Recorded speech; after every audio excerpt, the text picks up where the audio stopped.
আমাদের হচ্ছে যে কোনো বায়োইনফরমেটিক্স কাজের জন্য আমাদের লিনাক্স সিস্টেমটা ইউজ করা কনভিনিয়েন্ট। আমরা যদি উইন্ডোজ সিস্টেম ইউজ করি, তো ওইটার জন্য আমাদের কি করতে হবে, মানে লিনাক্স এর জন্য ইউজ করার জন্য উইন্ডোজে উইন্ডোজ সাবসিস্টেন্ট ফর লিনাক্স বা ডাব্লিউএসএল ইউজ করা যায়। এবং বর্তমানে উইন্ডোজ 11 এর সাথে ডাব্লিউএসএল আপনার নর্মালি আসে। তো সেটা আমাদের অ্যাক্টিভেট করার জন্য কন্ট্রোল প্যানেলে যেতে হবে। কন্ট্রোল প্যানেল থেকে যেতে হবে,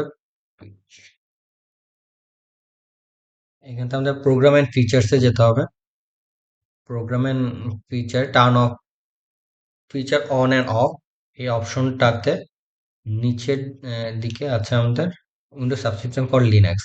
এটা অলরেডি হলো যে মানে বুট করে নেওয়া হয়েছে, এবং এটা করার পরে সিস্টেমকে একবার রিস্টার্ট দিতে হবে। এরপরে যে কাজটা সেটা হলো যে আমাদের কমান্ড প্রম্পটে যেতে হবে।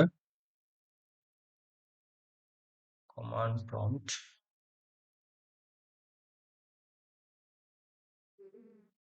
এটা হচ্ছে কমান্ড প্রম্পট, সেখানে আমাদের লিখতে হবে ডাব্লিউএসএল। দিলে আমাদের ইমিডিয়েটলি এটা আসবে, এই আউটপুটটা আসবে। তখন আমাদের কিবোর্ডে যে কোনো কিছুতে প্রেস করতে হবে, এবং তারপরে আমাদের কাছে তারা অনুমতি চাবে যে তারা ডাব্লিউএসএল টা ইনস্টল করবে কিনা। তো আমরা সেখানে অনুমতি দিব, ইয়েস। না, প্রতিবার আসবে না, এটা শুধুমাত্র হলো যে সেট আপ করার সময়। সেট আপটা হয়ে গেলে তারপরে আর এটার দরকার নেই।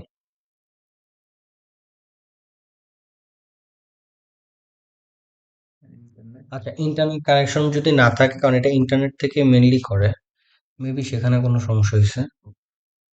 একবার চেষ্টা করি।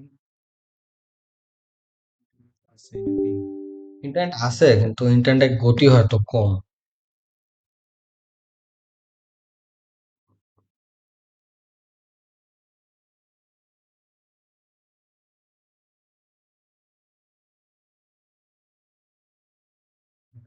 এই যে ডাউনলোড হচ্ছে।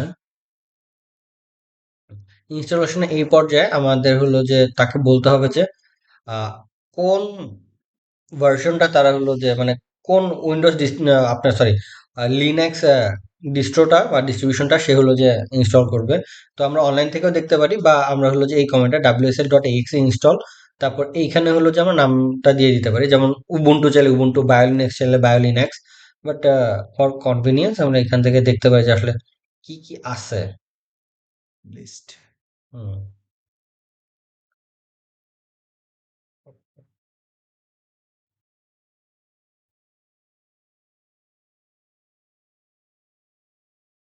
তো এইটা দিলে সে হলো যে আমাদেরকে লিস্টটা দিবে যে কি কি ইয়ে আছে। এই যে দেখেন, এটা চলে আসলে এখন হলো আমার উবুন্টুর জন্য লিখতে হবে উবুন্টু, তারপর এরকম করে। মানে এটা ভার্সন, একটু সমস্যা নাই উবুন্টু এখানে, মানে সবচেয়ে স্ট্যান্ডার্ড লিনাক্স এর মধ্যে ওইটা ইউজ করাই ভালো। আর এছাড়া আছে বায়োলিনাক্স। বায়োলিনাক্স যদি এইভাবে ডাব্লিউএসএল এর সাথে হয় না, ওটার জন্য আমাদের আলাদা সিস্টেম করে নিতে হয়। তো সেই ক্ষেত্রে এখন আমরা কি করব, আমরা এখন লিখবো wsl dot E x exe, তারপর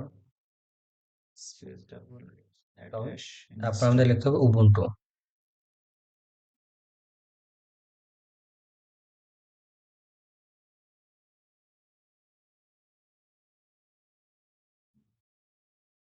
আচ্ছা, এই পর্যায়ে হলো যে আমাদের সিস্টেমটাকে রিবুট করতে হবে। তো